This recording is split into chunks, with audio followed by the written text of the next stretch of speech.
Hi, I'm Bruce Bowles, technical editor for WorkBoat magazine here at Lake Union Drydock in Seattle, where the lightship Swiftsure is about to be floating again after being in drydock here for a while. For 2 months, right? For 2 months. I'm with Shannon Fitzgerald, who is I'm president of the board of directors of Northwest Seaport, a local maritime heritage nonprofit that's was started by Ivar Hagelund and Wing Luke and several other community leaders back in the 1960s.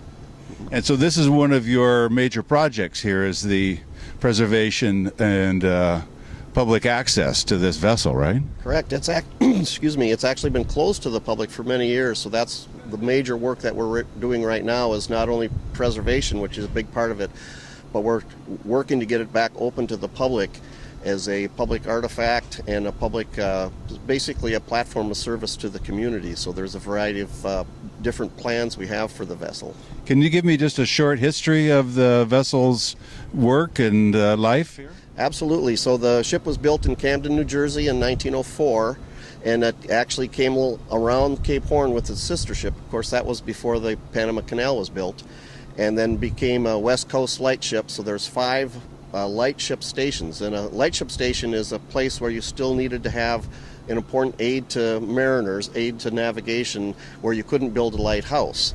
So you had a ship that was stationed out at sea, either warning people to stay away from a bad reef or something, or guiding them through into a safe harbor such as San Francisco, or with the name Swiftsure on lightship number 83 here, it was at the mouth of the Straits of Juan de Fuca.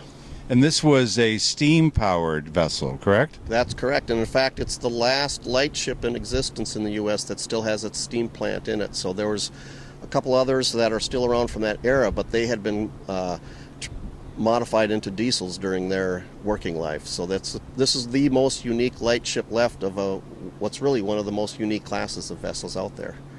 And this vessel, after it's successfully refloated here, will be back down at your facility on South Lake Union, right? Right. It's going to be at the historic Ship's Wharf, which is on South Lake Union Park, and there's 4 National Historic Landmark ships all moored together, and 3 out of the 4 will be open to the public on a regular basis. 2 of them are right now the Virginia 5, last of the steam Mosquito fleet, and the 1889 tugboat are open now.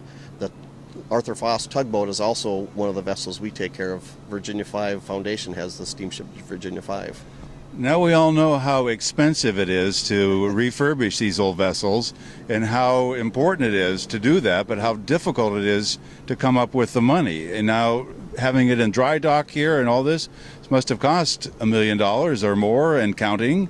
Where have you been getting the money? Been having bake sales or what? Well, so first of all, $1 million is about what's been spent over the last 5 years.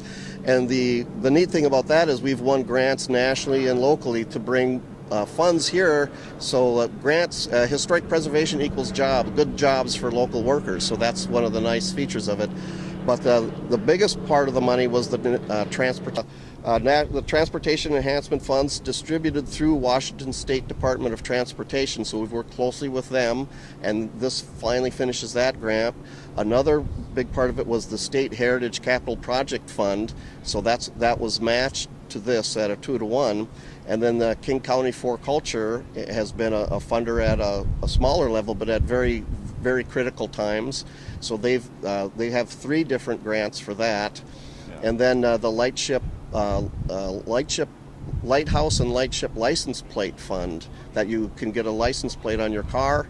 That's a Lighthouse. There's a small bit of funds from that too. And then lots of in-kind donations from Lake Union Drydock.